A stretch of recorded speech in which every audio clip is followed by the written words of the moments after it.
अस्सलाम वालेकुम दोस्तों, मैं हूं मोहम्मद इशफाक कोकर और आप देख रहे हैं हमारा यूट्यूब चैनल TLP इस्लामाबाद। दोस्तों, आज की जो अमीर मोहतरम अल्लामा हाफ़िज़ साद हुसैन रिज़वी साहब की जो आज की समात थी, उस समात का कुछ अहवाल आपको यूँ बताते चलें।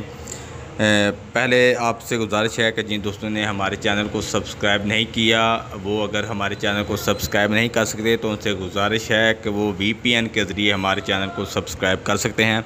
इसके अलावा जो जिन दोस्तों ने हमारे चैनल को सब्सक्राइब किया हुआ है, उनसे गुजारिश है कि वो कमेंट लाजमी किया करें और हमारी इस वीडियो को लाइक किया करें। तो चलते स्टार्ट करते हैं। अमीर मोहतरम की आज की जो समात का अहवाल है वो आपको यूँ बताता चलूँ कि पहले तो जज साहब ने कल की समात में मैंने आपको पहले भी बताया था, जज साहब ने कल कहा था कि अब ये समात रोज़ाना की बुनियाद पर होगी जब तक अल्लामा हाफ़िज़ साद हुसैन रिज़वी साहब का केस मुकम्मल नहीं हो सकता। मगर आपको ये बताता चलूँ कि अल्लामा हाफ़िज़ साद हुसैन रिज़वी साहब की जो कल की जो जज साहब ने जो फ़ैसला दिया था उससे फिर एक दफ़ा मुकर चुके, क्योंकि अब ये समात 27 तारीख़ को मुनक़्क़द की गई है। 27 को ये समात होनी है।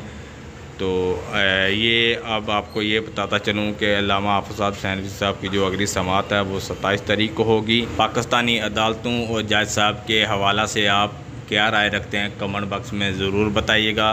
मिलते हैं नए वीडियो में, तब तक के लिए अल्लाह हाफिज़।